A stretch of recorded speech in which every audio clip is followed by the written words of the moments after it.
आप चाह रहे हो स्क्रैप बिजनेस स्टार्ट करना लोकल लेवल पे या फिर इंपोर्ट एक्सपोर्ट, तो भाई साहब आपके लिए ये वीडियो बेस्ट होने वाली है, क्योंकि कोई ऐसा इंसिडेंट बताना चाहेंगे जो ऑडियंस हमारी जर्मनी जाके ना करे। कभी ऐसा नहीं हुआ सर, आपको ये नहीं लगा कि जैसे आपको बचपन से ही जर्मनी, ये 25 साल की उम्र, 25 साल की उम्र पहली बार। तो देखो आप तो विदाउट मैरिज गए थे, हाँ तो आपको ये नहीं लगा कि अब इनको वहीं शादी कर लेनी चाहिए, वहीं सेटल हो जाना चाहिए? दोस्तों बहुत बहुत नमस्कार आपका। आप चाह रहे हो स्क्रैप बिजनेस स्टार्ट करना लोकल लेवल पे या फिर इंपोर्ट एक्सपोर्ट, तो भाई साहब आपके लिए ये वीडियो बेस्ट होने वाली है, क्योंकि इस वीडियो में हम वो चीजें बताने वाले हैं आपको जो हमने किसी वीडियो में यूट्यूब पर नहीं बताई।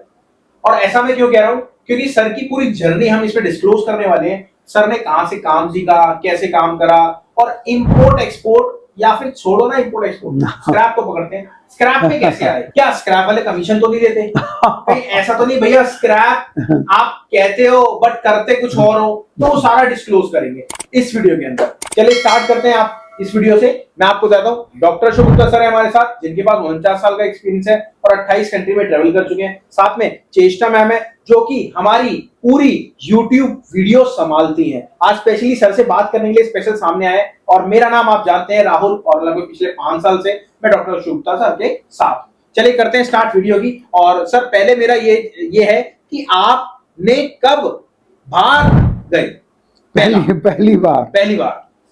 पहली बार जब मैं 25 साल का था। अच्छा। तो हमने सुना था कि जर्मनी में बहुत, जयपुर में मैं रहता था जी, कि जयपुर के जो नगीने हैं वो जर्मनी में बहुत बिकते हैं, ऐसा हमें वहाँ जयपुर वालों से पता लगा। जी जी जी।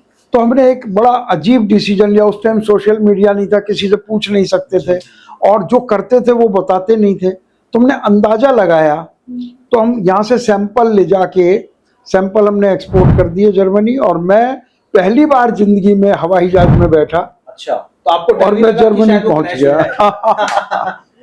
पर अचंभा जरूर हुआ कि इतना भारी जहाज कैसे उड़ेगा, पहली बार। और आप तो ये कहेंगे राहुल जी, जर्मनी में उतरने के बाद मुझे डाउट रहा कि मैं जर्मनी में उतरा हूं या कहीं और उतर गया। अच्छा, ऐसा भी हुआ था? ये हमारी हालत थी। और जिसके पास मैं गया उसको फोन किया तो वो अवेलेबल नहीं था। पहली बार हमने ये सुना कि जो आंसरिंग मशीन फोन के ऊपर, मैंने एयरपोर्ट से ही फोन किया। अच्छा, एयरपोर्ट से फोन करा, उसको आंसरिंग मशीन बोलते थे? तो मुझे नहीं मालूम था। तो मैंने कहा कि ये बार बार एक ही बात बोल रहा है और जर्मन लैंग्वेज में बोल रहा है, ये मेरे हेलो का जवाब क्यों नहीं दे रहा है? फिर मैंने एक इंडियन आदमी वहां खड़ा देखा। मैंने कहा देखिए वैसे भी क्या हो रहा है? तो उसने कहा कि आंसरिंग मशीन चल रही है, वो घर पर नहीं है, 1 हफ्ते के लिए। हमने यहाँ से इसलिए फोन नहीं किया कि मतलब पैसे लगेंगे। एक हफ्ते फिर आपने कहीं वहाँ फ्रैंकफर्ट में मैं होटल में रहा 1 हफ्ता। तो फिर पर्सनली सर वहां पे क्या क्या चीजें एक्सप्लोर करी आपने? हम उस वक्त हमारे पास केवल ज्वेलरी का सैंपल थे, ज्वेलरी की नॉलेज थी। तो ज्वेलरी वहाँ बहुत एक्सपोर्ट होती थी, तो हमें ज्वेलरी के ही होलसेलर्स और इम्पोर्टर्स के पास हम गए। कोई ऐसा इंसिडेंट बताना चाहेंगे जो ऑडियंस हमारी जर्मनी जाके ना करे? देखिए जब मैं पहली बार गया तो जर्मन मार्क होता था, वो 1 मार्क में 3 रुपए होते थे, और डॉलर में 1 डॉलर में केवल 8 रुपए होते थे। जब आज 85 या कुछ ऐसे 10 गुना हो चुका। लेकिन वो 8 रुपए भी हमें ज्यादा लगते थे। सर 10 गुना नहीं, 80 गुना हो चुका उससे, नहीं 8 रुपए से। अच्छा, 8 रुपए से। और जो, तो ये मैं कहूँगा, एक मैं सिर्फ उसके लिए बता रहा हूँ कि हमने सोचा कि मैं बस में बैठता था कि 1 मार्क के 3 रुपए होते हैं, तो कई बार मैंने टिकट नहीं ली। अच्छा। तो और मैंने सोचा अगर कोई चेक करने आया तो क्या होगा, तो मैंने कहा मैं कह दूंगा मैं तो कल ही आया हूँ जर्मनी में, मुझे पता नहीं। 2-3 बार ऐसा हुआ। फिर मैंने सोचा लानत है ऐसे काम पे कि जहाँ इतनी चोरी करनी पड़े।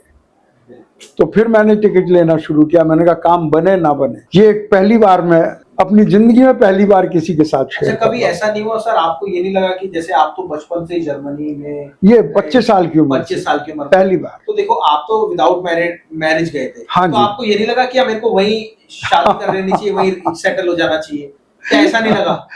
भाई लेकिन हम इतने खूबसूरत आपकी तरह नहीं थे। ऐसा मत करिए। और काम में इंडियन आदमी जब जाता है तो हर जगह काम उसके लिए मैक्सिमम होता है, तो इसलिए। सर ये चीज तो यहाँ हाँ की जी। हो गई। और उसके बाद फिर आप सेकंड टाइम कौन सी कंट्री गए? उसके बाद देखिए 5 साल तो मैं फिर जर्मनी में ही रहा, आते जाते रहा। ठीक है। जी। फिर दूसरा सेकंड टाइम मैं गया दुबई। एक डिफरेंट एक्सपीरियंस था। कहाँ तो बर्फ पड़ती थी जर्मनी में, और दुबई हाँ, में बिल्कुल। लू चलती थी और गर्म हवाएं चलती और थी। आप बता रहे आप तो बिल्कुल, आपका रंग जो है बिल्कुल फेड हो गया था बिल्कुल बिल्कुल। दुबई में। ये हाँ स्पेशल, जी। मतलब आप पहले जो थे फिर जी। भी आपका रंग मतलब ठीक था, बट दुबई में रहने से आपका रंग बिल्कुल फेड हो गया, क्योंकि वहाँ पे ग्राउंड लेवल जी बिल्कुल बिल्कुल। 5 साल मैंने दुबई में गोल्ड एंड डायमंड ज्वेलरी का काम किया, होलसेल। और उसके बाद मेरी जर्नी पे जैसे आप ये बना रहे हैं, तो मुझे अमेरिका जाने का मौका मिला। अच्छा। तो न्यूयॉर्क से मैंने शुरुआत की, और वहाँ भी गोल्ड एंड डायमंड ज्वेलरी का होलसेल इंडिया से। अच्छा, इंडिया से माल उठाया? और वो उठाया नहीं, या मेरे जानकार थे, वो मुझे पार्सल भेजते थे, मतलब गोल्ड एंड export ज्वेलरी करते का थे। एक्सपोर्ट करते थे। तो उस टाइम भी ऐसे डॉक्यूमेंटेशन? बिल्कुल आज जैसा डॉक्यूमेंटेशन, अच्छा, डॉक्यूमेंटेशन एक भी डॉक्यूमेंट बढ़ा नहीं है, घटा नहीं है। अच्छा। हाँ जी, तब से लेकर आज आज। क्योंकि इंटरनेशनल तरीके हैं वो, इंटरनेशनल वो, और हर कंट्री में वही डॉक्यूमेंट्स होते हैं।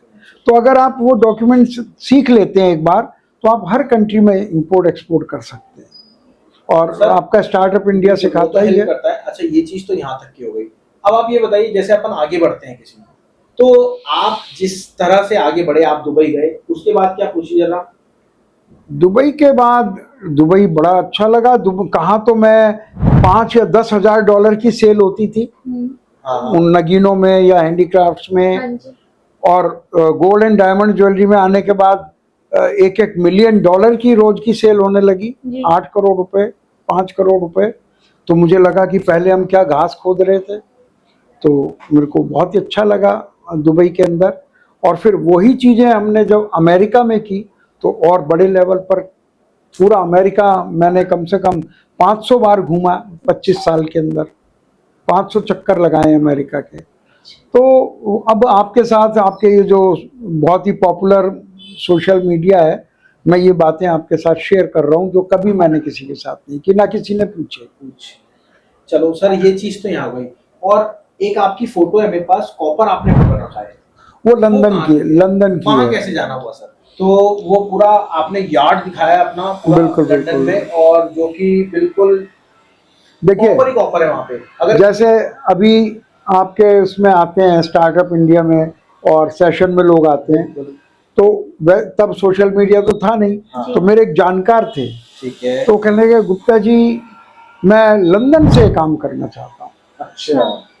तो क्यों ना हम लंदन से करें। मैंने कहा मैं पहले तो लंदन नहीं गया हूँ, तो मैं गया हूँ ज्वेलरी के काम से गया हूँ। बिल्कुल बिल्कुल। तो फिर वो और मैं, हम लोग लंदन गए, और वहाँ लंदन में हमने बड़े बड़े यार्ड्स देखे, और उसके अंदर ही पहले फ़ोटो खींचना भी, आजकल तो फ़ोन में कैमरा होता है। पहले तो अगर आपको फ़ोटो का शौक है तो कैमरा साथ में रखना पड़ेगा, टूरिस्ट की टाइप से, वो बड़ा कैमरा। उन दिनों हमने टूरिस्ट के टाइप। सर वो फ्लाइट में ले आना अलाउड था? हाँ, कैमरा तो अलाउ था, कैमरा हमेशा अलाउ था। ओके। तो फिर उन्होंने वो फ़ोटो वहाँ खींची, और भी फ़ोटो, सैकड़ों फ़ोटो आपके उसमें पड़ी हुई हाँ, हैं, मैं दिखा दूंगा, साइट पर हैं, वेबसाइट पर हैं। भी है। तो ये मेरी जर्नी रही जर्मनी से लेकर अमेरिका तक की, और आज उन 5 कंट्रीज में हमारे ऑफिसेज हैं। चाइना में है, हांगकांग में है, सर, जर्मनी में है। डिटेल हो गई। आप ये बताओ, आप तो सब कुछ आपने करा, बट स्क्रैप कब आपने चालू करा? स्क्रैप बहुत बाद में, जब मैं अमेरिका से भी काम मैंने कम कर दिया और इंडिया में ज़्यादा यहाँ से एक्सपोर्ट करने लगा, तो मेरे एक जानकार थे, वो मुझे कहने लगे स्क्रैप का काम बहुत अच्छा होता है दुबई से, आप हमारे साथ दुबई चलिए। अच्छा, वो कहने लगे? मैंने कहा मुझे तो स्क्रैप का एस भी नहीं आता, तो मैं कैसे बताऊंगा आपको। कहने कोई बात नहीं, आप हमारे साथ केवल चलिए। अच्छा, वो आपको ले गए स्क्रैप के काम से। जर्नी स्टार्ट हुई। तो फिर वो 15 कंटेनर लेकर आए इंडिया। अच्छा, एक साथ 15 कंटेनर? हाँ, वो अमेरिका के लोग ऐसे ही, वो बड़ी बेतसल्ली से काम करते हैं बहुत उनको। और वो पहली बार ही, सर अमेरिका के लोग इंडिया में लाए थे, अमेरिका ने नहीं नहीं, वो मेरे दोस्त थे, इंडियन थे वो, अच्छा अमेरिकन सिटीजन थे। ठीक है। तो वो मेरे दोस्त थे, तो उन्होंने कहा हम ये स्क्रैप का बिजनेस करना चाहते हैं। अमेरिकन आदमी की एक खासियत है कि वो बिजनेस करने में कभी देश कंट्री नहीं देखता है, बस फायदा होना चाहिए। अफ्रीका के जंगलों में चला जाता है। डोनाल्ड ट्रम्प भी फायदे के पीछे भाग रहा है, तो पाकिस्तान को सपोर्ट कर रहा है। तो वहाँ जो मेरे दोस्त थे, वो जो वहाँ से स्क्रैप मुझे दे रहे थे, उनसे एक बार बात हुई कि पॉलिटिक्स के बारे में, प्रेसिडेंट के बारे में। तो वो प्रेसिडेंट वहाँ जो थे वो इंडिया ओरिजिन के थे। उनका नाम था His Highness Bharat Jagdev. Okay. तो मैं बड़ा चौंका ये सुनकर। तो उन्होंने डर सा लग गया कि हाँ, यार ये इंडियन आदमी प्रेसिडेंट है यहाँ पर, मतलब इंडियन उसका ओरिजिन का भी होगा कि हाँ। यार ये क्या तो उसने जब मेरा जोश देखा, हाँ। उन्होंने कहा mister Gupta wants to meet president, क्या मिलना चाहते हो? हाँ। तो मैंने कहा why not if it is possible. तो उन्होंने मेरी प्रेसिडेंट से मुलाकात कराई, अच्छा, पर्सनल मुलाकात कराई। और तब से मैं पहले स्क्रैप को बड़ा घटिया काम समझता था, कर रहा था, लेकिन मैं सोचता ये भंगार का काम है, कबाड़ का काम है। प्रेसिडेंट ने जब मुझसे हाथ मिलाकर कहा, अच्छा नाइस मिस्टर गुप्ता, मतलब सेम ऐसे इस तरह से, you are beautifying my country, आप मेरे कंट्री को खूबसूरत कर रहे हो। मुझे पहली बार पता चला कि स्क्रैप का काम एक बहुत बड़ा काम है, ये मदर नेचर को अच्छा करने वाला काम है, और इससे हमारे देश की तरक्की जुड़ी हुई है। इसलिए मैंने फिर मेरी स्क्रैप के प्रति नजर बदल गई बिल्कुल। मतलब पहले आप हल्का काम समझते थे। हाँ जी। अच्छा, अब एक चीज और मैं देखिए सर, स्क्रैप के काम में ना सेक्टर जो ऑर्गेनाइज हो गया है। पहले जो कम पढ़े लिखे लोग हैं वही करा करते थे, अब क्या है, अब पढ़े लिखे लोग आ गए, पढ़े लिखे लोग आ गए तो ऑर्गेनाइज हो गया है। और दूसरी बात, पहले क्या चोरी चकारी ज्यादा थी, अब चोरी चकारी भी लगभग कम सी हो गई है, क्योंकि काम बढ़ रहा है और राइटिंग में काम हो रहा है। पहले क्या था, चोरी चकारी राइटिंग में काम नहीं होता, बिल्कुल बिल्कुल दिक्कत होती है। और देखिए इंपोर्ट में चोरी चकारी हो सकता है लोकल लेवल पर हो, इंपोर्ट में कोई चोरी का सवाल नहीं है। वहाँ से जो स्क्रैप आता है कंटेनर्स में, ऐसे कंटेनर्स होते हैं जिनके अंदर स्क्रैप आता है, और ये आगे से खुलते हैं और साइड ओपनिंग भी होते हैं, टॉप ओपनिंग भी होते हैं। ये 20 फीट के उसका मॉडल है, ऐसे 40 फीट का भी आता है। तो वहाँ से जो स्क्रैप आता है उसको ये शिप में लोड होकर यहाँ आ जाता है। अच्छा, तो ये बहुत ही ज़्यादा इसकी डिमांड है अच्छा। इंडिया में, और अभी आने वाले टाइम में और बढ़ने वाली है, क्योंकि हमारी जो कंट्री है वो डेवलपिंग है। तो अच्छा, गवर्नमेंट भी सपोर्ट करेगी अगर बिल्कुल इसको स्क्रैप को सपोर्ट कर रही है। अभी पिछले सॉफ्ट टॉयज की, हाँ जी, मेरे छोटे भाई की, तो अपन अगर इसको इंपोर्ट करते हैं 200% टैक्स है। हाँ, तो इसीलिए इसको इंपोर्ट ना करके हमें एक्सपोर्ट करना चाहिए। हाँ, गवर्नमेंट कई चीजों को रोकती है, हाँ जी, स्क्रैप जैसी चीज को एनकरेज करती है।